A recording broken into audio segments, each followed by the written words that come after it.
मुंबई, सपनों का शहर जो कभी सोता नहीं। यह शहर हर समय जागता है, हर पल जीवंत रहता है। यहाँ की सड़कों पर हर वक्त हलचल रहती है और यहाँ के लोग हमेशा अपने सपनों को पूरा करने की कोशिश में लगे रहते हैं।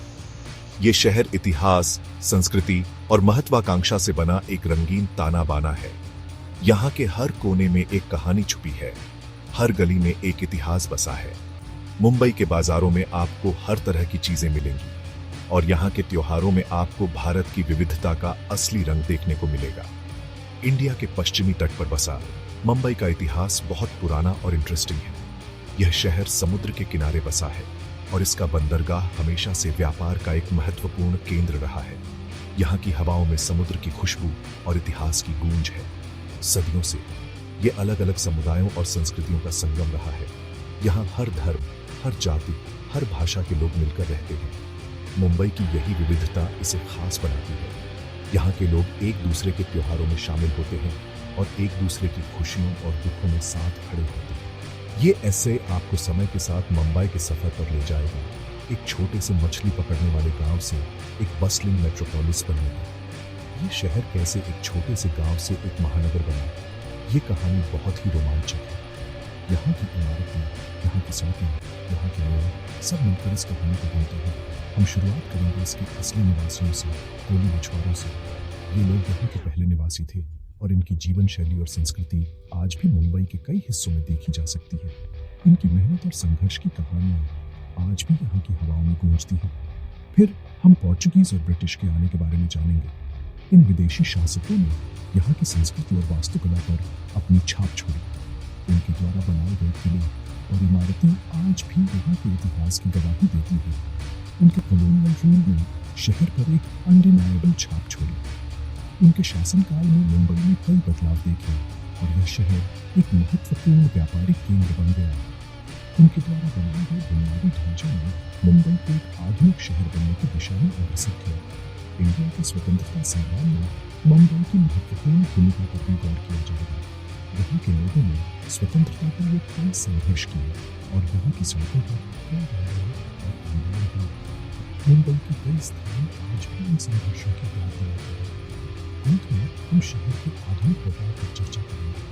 ये शहर कैसे बदल रहा है, कैसे यहाँ नई नई इमारतें बन रही हैं और कैसे यह शहर एक आधुनिक महानगर के रूप में उभर रहा है, सब जानने को काफी दिलचस्प होगा। इसमें एक ग्लोबल इकोनॉमिक पावर हाउस के रूप में इसका विकास भी शामिल है। मुंबई आज भारत की आर्थिक राजधानी है और यहाँ के शेयर बाजार और कॉर्पोरेट ऑफिस इसे एक महत्वपूर्ण व्यापारिक केंद्र बनाते हैं। बॉम्बे से मुंबई नाम का बदलना सिर्फ एक लिंग्विस्टिक शिफ्ट से कहीं अधिक है। यह नाम परिवर्तन इस शहर की पहचान और इसके लोगों की भावना को दर्शाता है। यह एक नए युग की शुरुआत का प्रतीक है, जहां लोग अपने इतिहास को संजोते हुए आगे बढ़ रहे हैं।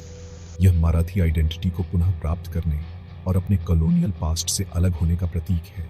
यह नाम परिवर्तन इस बात का संकेत है कि मुंबई के लोग अपनी जड़ों को नहीं भूले हैं और वे अपनी संस्कृति और परंपराओं को गर्व से अपनाते हैं। आज मुंबई अपने लोगों की भावना का प्रमाण है। यहाँ के लोग मेहनती, जुझारू और सपनों को पूरा करने के लिए हमेशा तैयार रहते हैं।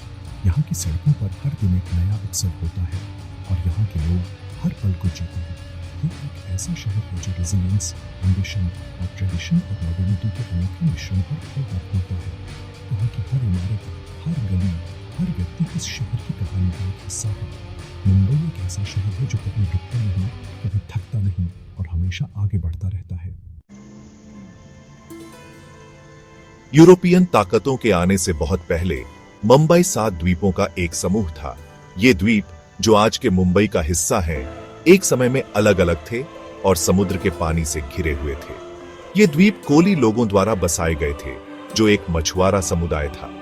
कोली लोग इस क्षेत्र के पहले निवासी थे और उन्होंने यहाँ की भूमि और समुद्र को अपने जीवन का आधार बनाया। कोली इस क्षेत्र के असली निवासी थे। वे समुद्र के साथ एक गहरा संबंध रखते थे और उनकी संस्कृति और परंपराएं समुद्र के चारों ओर घूमती थी। उनका जीवन समुद्र से जुड़ा था। वे समुद्र से मछली पकड़ते थे और यह उनकी आजीविका का मुख्य स्रोत था। वे अरेबियन सी के प्रचुर पानी में मछली पकड़ते थे। समुद्र ने उन्हें न केवल भोजन दिया, बल्कि व्यापार और सांस्कृतिक आदान प्रदान के अवसर भी प्रदान किए। वे अपने कैच को बस्टलिंग लोकल मार्केट्स में बेचते थे। इन बाजारों में उनकी उपस्थिति ने मुंबई के आर्थिक और सामाजिक जीवन में महत्वपूर्ण योगदान दिया। शुरुआती मुंबई बनाने वाले 7 द्वीप Colaba, Mazagaon, old women's island, little Colaba, Wadala, Mahim, Parel और मटुंगा सियोन थे। ये द्वीप एक समय में अलग अलग थे, लेकिन समय के साथ वे एक बड़े शहर में मिल गए। ये द्वीप उथले क्रीक्स और दलदली भूमि से अलग थे। इन प्राकृतिक बाधाओं ने द्वीपों को अलग रखा और कोली लोगों को एक अद्वितीय जीवन शैली विकसित करने में मदद की। समय के साथ कोलिस ने स्थल के एनवायरनमेंट को गहराई से समझा। उन्होंने टाइड्स और करंट्स के बारे में अपने ज्ञान का उपयोग करके वाटरवेज को आसानी से नेविगेट किया। उन्होंने टाइड्स और करंट्स के बारे में अपने ज्ञान का उपयोग करके वाटरवेज को आसानी से नेविगेट किया। यह ज्ञान पीढ़ी दर पीढ़ी पारित हुआ और कोली समुदाय की एक महत्वपूर्ण विशेषता बन गया। कोली लोग द्वीपों में बिखरे छोटे छोटे गांवों में रहते थे। इन गांवों में उनके पारंपरिक घर थे, जो समुद्र के किनारे बसे हुए थे। परिवार और समुदाय उनके जीवन का केंद्र थे। वे एक दूसरे के साथ घनिष्ठ संबंध रखते थे और सामुदायिक गतिविधियों में भाग लेते थे। वे समुद्र को एक प्रोवाइडर और प्रोटेक्टर के रूप में पूजते थे। उनके धार्मिक और सांस्कृतिक अनुष्ठान समुद्र के चारों ओर केंद्रित थे। उनकी संस्कृति जीवंत थी और प्राकृतिक दुनिया में गहराई से निहित थी। उनके नृत्य, संगीत और त्योहार समुद्र और प्रकृति के साथ उनके संबंध को दर्शाते थे। आज भी उनके समुदाय में उनके सामाजिक मूल्यों का एक महत्वपूर्ण हिस्सा है। ये शहर के विकास और उसकी सांस्कृतिक विविधता में योगदान करते हैं। उनकी विरासत शहर के प्रसिद्ध सीफूड बाजार और रेस्टोरेंट फिश मार्केट्स में दिखाई देती है। मुंबई के रेस्तरां में परोसे जाने वाले समुद्री भोजन में कोली समुदाय की पारंपरिक विधियों का स्वाद मिलता है। 16वीं शताब्दी मुंबई के इतिहास में एक महत्वपूर्ण मोड़ थी। 1534 में पोर्चुगीज लोग इंडिया के पश्चिमी तट पर पहुंचे। उन्होंने गोवा में अपनी उपस्थिति दर्ज कराई। वे इस क्षेत्र की स्ट्रैटेजिक लोकेशन और व्यापार की क्षमता की ओर आकर्षित हुए थे। 1543 में उन्होंने गुजरात के सल्तन से मुंबई के 7 द्वीपों का अधिग्रहण किया। पोर्चुगीज काल ने द्वीपों में महत्वपूर्ण बदलाव लाए।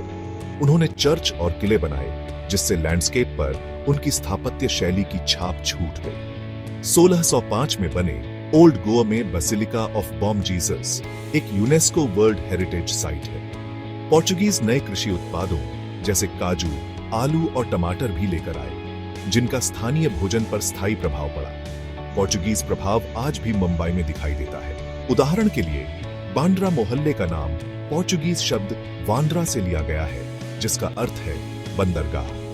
मुंबई में कई परिवारों के सरनेम्स पोर्चुगीज हैं, जो शहर के बहुसांस्कृतिक अतीत की याद दिलाते हैं। हालांकि इस क्षेत्र में पोर्चुगीज प्रभुत्व अपेक्षाकृत कम समय तक चला। 17वीं शताब्दी के मध्य में भारतीय उपमहाद्वीप पर एक नई शक्ति का उदय हुआ, ब्रिटिश ईस्ट इंडिया कंपनी। यह कंपनी, जो मूल रूप से व्यापार के उद्देश्य से स्थापित की गई थी, जल्द ही एक प्रमुख राजनीतिक और सैन्य शक्ति बन गई। अपने व्यापार मार्गों का विस्तार करने और इस क्षेत्र में एक मजबूत पकड़ बनाने की चाहत में अंग्रेजों ने 7 द्वीपों की क्षमता को देखा। इन द्वीपों का स्थान इतना महत्वपूर्ण था कि यह व्यापार और सैन्य दृष्टिकोण से अत्यंत लाभकारी साबित हो सकता था। 1661 में पोर्चुगल के साथ दहेज समझौते के हिस्से के रूप में द्वीपों को इंग्लैंड के किंग चार्ल्स II को दे दिया गया था। इस समझौते ने अंग्रेजों को एक महत्वपूर्ण समुद्री आधार प्रदान किया, जिससे वे अपने व्यापारिक और सैन्य अभियानों को और भी प्रभावी ढंग से संचालित कर सके। बंदरगाह के स्ट्रेटेजिक महत्व को पहचानते हुए ब्रिटिश ईस्ट इंडिया कंपनी ने बॉम्बे को एक प्रमुख व्यापारिक पोस्ट के रूप में विकसित किया। उन्होंने बंदरगाह को और भी अधिक सुसज्जित किया, ताकि बड़े बड़े जहाज यहां आसानी से आ जा सके। उन्होंने द्वीपों को मजबूत किया और प्रशासनिक कार्यालय स्थापित किए। इन कार्यालयों ने न केवल व्यापार को सुचारू रूप से चलाने में मदद की, बल्कि ब्रिटिश शासन को भी मजबूत किया। बॉम्बे जल्दी ही वाणिज्य का एक बस्टलिंग सेंटर बन गया, जो इंडिया और उसके बाहर के विभिन्न हिस्सों से व्यापारियों, ट्रेडर्स और बसने वालों को आकर्षित करता था। यहाँ के बाजारों में हर प्रकार का सामान मिलता था, जिससे यह व्यापारियों के लिए एक आदर्श स्थान बन गया। ब्रिटिश शासन के तहत द्वीपों का नाटकीय परिवर्तन हुआ। उन्होंने यहाँ की संरचना को पूरी तरह से बदल दिया, जिससे बॉम्बे एक आधुनिक शहर के रूप में उभरने लगा। भूमि सुधार परियोजनाओं ने शहर के क्षेत्र का विस्तार किया। इन परियोजनाओं के माध्यम से नए नए इलाकों को विकसित किया गया, जिससे शहर की जनसंख्या और व्यापारिक गतिविधियों में वृद्धि हुई। नई सड़कें, इमारतें और बुनियादी ढांचा तैयार किया गया। इन निर्माण कार्यों ने न केवल शहर की सुंदरता को बढ़ाया, बल्कि यहाँ के निवासियों के जीवन को भी आसान बनाया। बॉम्बे नाम इसी अवधि के दौरान सामने आया। माना जाता है कि यह पोर्चुगीज नाम बॉम्बाहिया, गुड बे का बिगड़ा हुआ रूप है। इस नाम ने शहर की पहचान को और भी मजबूत किया और इसे एक विशिष्ट पहचान दी। इसने एक प्रमुख कॉलोनियल शहर के रूप में बॉम्बे के उदय की शुरुआत को चिह्नित किया। ब्रिटिश ईस्ट इंडिया कंपनी के प्रयासों ने बॉम्बे को एक महत्वपूर्ण व्यापारिक और प्रशासनिक केंद्र बना दिया, जो आने वाले वर्षों में और भी अधिक महत्वपूर्ण होता गया।